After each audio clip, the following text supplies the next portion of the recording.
Rather than echoing the skepticism that has dominated much of the commentary, the newest generation of players is taking a different position. Where it says, #1 pick Azzi Fudd drops candid take on Caitlin Clark's WNBA dominance. Now, we have to see where this is going to go. You know, there's been a lot of haters nonstop since Caitlin Clark has entered this league. We already know how it is. Okay, so we have to get into what Azzi Fudd had to say. Azzi Fudd, selected first overall in the 2026 WNBA draft by the Dallas Wings, offered her own assessment of the league's most talked about playmaker after facing her on the floor. Here it says Azzi Fudd gives Caitlin Clark her flowers in the WNBA.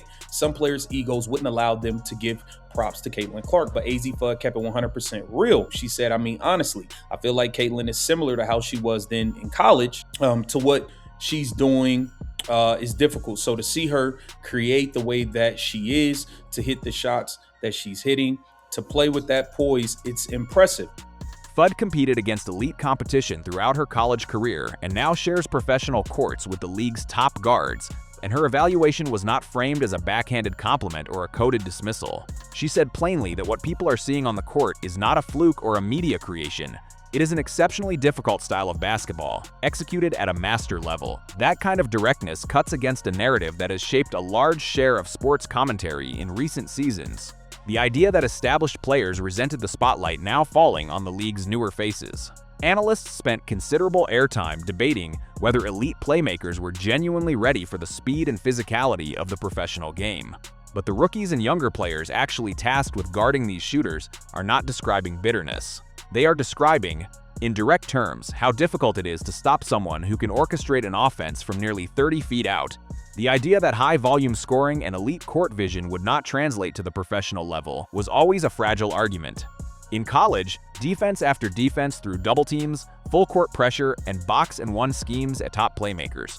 When those same players reached the professional ranks, many assumed that faster, more physical defenders would immediately shut down their pull-up jumpers and logo three-pointers. That is not what happened.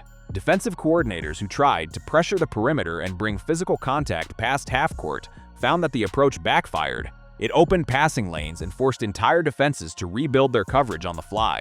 When an offensive player can command attention from 28 feet away from the basket, the rest of the floor changes shape. Early in the season, some defenses dropped off screens, betting that the extra distance would lower shooting efficiency on its own. When that failed, teams began switching every pick and roll, hoping that length and lateral speed would force turnovers. Instead, the league's top playmakers began diagnosing those coverages in real time. If a big defender dropped back, a shot went up from deep immediately. If a defender stepped up too far, the ball moved instantly to a rolling cutter or an open shooter in the corner. This points to a broader tension that has divided fans and analysts.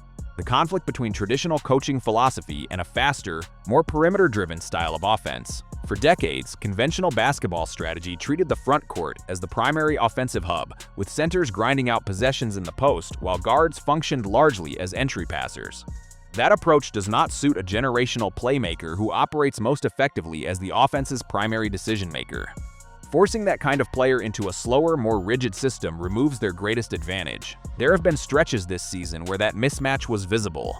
When teams shifted primary playmaking duties away from their most dynamic guard in favor of heavier post touches, offensive rhythm suffered, spacing collapsed, driving lanes disappeared, and defenses were given time to recover. When coaches instead let their top playmakers operate high pick and rolls with a clear floor, the offense became far harder to guard. Setting screens further from the basket, sometimes close to 30 feet out, gives an elite passer the extra half-second needed to read the floor, attack downhill, or step back into a rhythm jumper. The way the newest generation of players talks about this shift is notable. Older sports media spent years building a narrative of territorial resentment, suggesting that established stars were frustrated by the sudden rise in attention, sold-out arenas, and primetime broadcast slots going to newer names. But the players actually entering the league describe a more cooperative relationship with that attention. Athletes who competed at the highest levels of college basketball understand that increased visibility raises the profile of the entire sport. They frame the moment less as something taken from them and more as overdue recognition of the game's value. When a player like Fudd speaks openly about the respect she has for her peers, it undercuts a version of the story built on manufactured rivalry. It reflects a level of professional focus centered on performance rather than off-court conflict. While some commentators spent the season highlighting missed shots and turnovers to support earlier predictions, Players on the floor were studying film and adjusting their own games to match the pace of modern competition. The statistics support this shift more directly than any argument can. Recent performances have not simply matched past eras, they are setting new statistical benchmarks. Guards are combining high-volume scoring with double-digit assists at a rate the league has rarely produced. Games with 30 or more points, paired with 10 or more assists, were historically rare, typically associated with veteran players at the peak of long careers. Younger players reaching that mark repeatedly, early in their careers, suggests that this style of play is not simply entertaining, it is effective. Part of that offensive production comes from the rapid development of a mid-range game to complement long-range shooting. Scouting reports early on assumed that if defenses pushed elite shooters off the three-point line, their offensive impact would decline sharply on the theory that these players lacked a reliable pull-up or floater game inside the arc.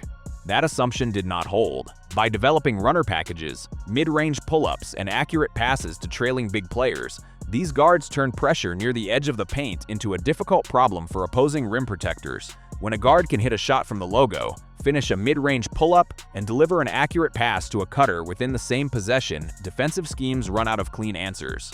Double-teaming the ball 25 feet from the basket exposes the back line to a numbers disadvantage. Playing drop coverage concedes open jump shots. Switching across every position creates mismatches in size and speed that can be exploited over the course of a game.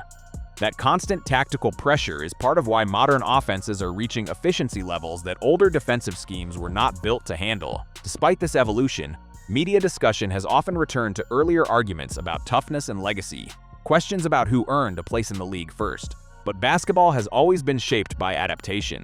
Every major shift in the sport, including the introduction of the three-point line, the move toward positionless basketball, and the rise of pace-and-space offense, was met with skepticism from earlier generations of players and analysts who believed the game was being diminished. In each case, the players who adapted to the new style outlasted the critics calling for a return to earlier approaches. The players now entering the professional ranks represent the first full generation raised entirely within this modern style. They grew up practicing stepbacks, deep-range shooting drills, and fast-paced offensive systems. They do not view a shot from well beyond the three-point line as a bad shot because they have been practicing it since middle school. They do not view fast, high-risk playmaking as reckless because their entire basketball foundation was built on making quick reads under pressure. That shared developmental background creates a level of mutual respect among the league's younger stars, who understand exactly how much work goes into building those skills. Because they have put in the same hours themselves, that shared context is part of why direct praise from a peer carries real weight. When a top draft pick looks at an opponent's performance and calls it exceptionally difficult, it is not simply media-trained politeness. It is an informed evaluation of craft from someone competing at the same level. It suggests that the players shaping the league's future are more focused on raising the overall standard of play than on preserving older storylines built around rivalry. As the season continues, the difference between what is happening on the court and the narratives still circulating in sports media is likely to become more pronounced. Offenses will keep spreading the floor, screens will continue to be set well beyond the three-point line, and long-range playmakers will keep producing statistics that were previously considered historically rare. The argument that this era of basketball is a fragile trend sustained only by hype is difficult to support against the game film, the statistics, and the assessments coming directly from the players who share the court. This is now the standard version of the sport at its highest level, and it shows no sign of slowing down. Whether or not longtime analysts fully accept the shift, the players competing on the floor are setting the terms of the conversation.